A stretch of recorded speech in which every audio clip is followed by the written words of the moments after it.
रोज सकाळी नाश्त्याला काय करायचं हा प्रश्न सगळ्याच गृहिणींना पडलेला असतो आणि मलाही हा पडतो. म्हणून मी आदल्या दिवशी रात्री 1 वाटी हिरवे मूग भिजत घातलेले होते. दुसऱ्या दिवशी सकाळी ते मिक्सरवरती वाटले. त्याच्यामध्ये वाटताना आल्याचा एक तुकडा, जिरे, आणखीन 2 हिरव्या मिरच्या मी घातलेल्या होत्या आणि हे पीठ मिक्स करताना त्याच्यामध्ये मी 2 मोठे चमचे तांदळाचं पीठ सुद्धा ॲड केलेलं होतं.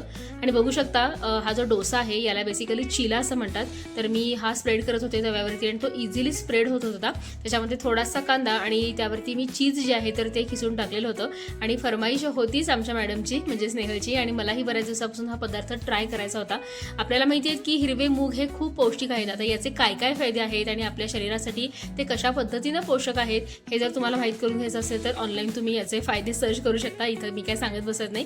त्यानंतर हा मस्त असा चिला जो आहे तर तो आम्ही एन्जॉय केला होता. नेहलनं सॉससोबत खाल्ला होता पण मी मात्र नुसताच खाल्लेला होता कारण चीज पण त्याच्यामध्ये होतं आणि त्याची जी टेस्ट आहे ना तर ती खाताना खूप छान लागत होती. त्यानंतर घरातलं सगळं काम आवरलं आणि मी गेले होते अर्थातच मतदान करण्यासाठी. महापालिकेचे इलेक्शन होते. मतदान करून घरी आले, आराम केला आणि संध्याकाळी आम्ही दोघीजणी गेलेलो होतो गणपती पेठेमध्ये. कारण आता हळदी कुंकू करायचं आहे. इव्हेंट्स तर आहेत आता कंटिन्यू, त्यामुळे कधी करायचा हा थोडासा आता मला प्रश्न पडलेला आहे. पण एक दिवस ॲडजस्ट करून मला हळदी कुंकू तर करावं लागणारच आहे.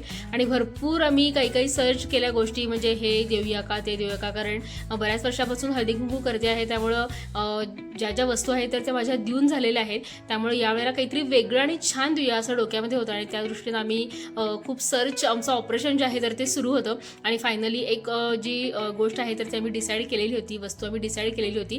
काय घेतलं होतं हे तुम्हाला हळदी कुंकवाच्या ब्लॉगमध्ये बघायला मिळणारच. आणि थोडं सजावटीचं सामानसुद्धा आम्हाला घ्यायचं होतं. तर तिथंच गणपती पेठेमध्ये होलसेल दुकान आहेत, तिथं जाऊन आम्ही हे सगळं सामान जे आहे तर ते घेतलेलं होतं. बघू शकता खूप छान छान ऑप्शन्स हळदी कुंकवाच्या ज्या आहेत तर तिथं ह्या अवेलेबल आहेत.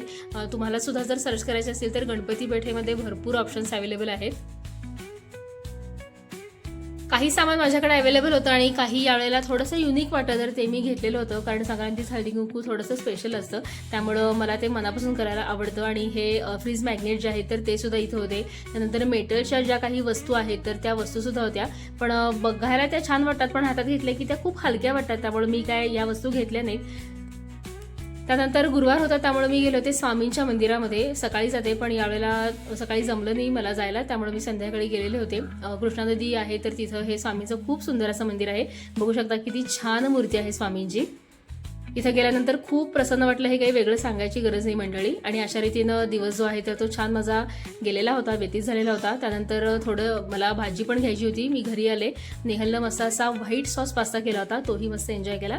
चला याच नोटवरती ब्लॉग इथं संपवते. आवडला तर लाईक करा. भेटूया नेक्स्ट ब्लॉगमध्ये. स्वतःची काळजी घ्या. बाय.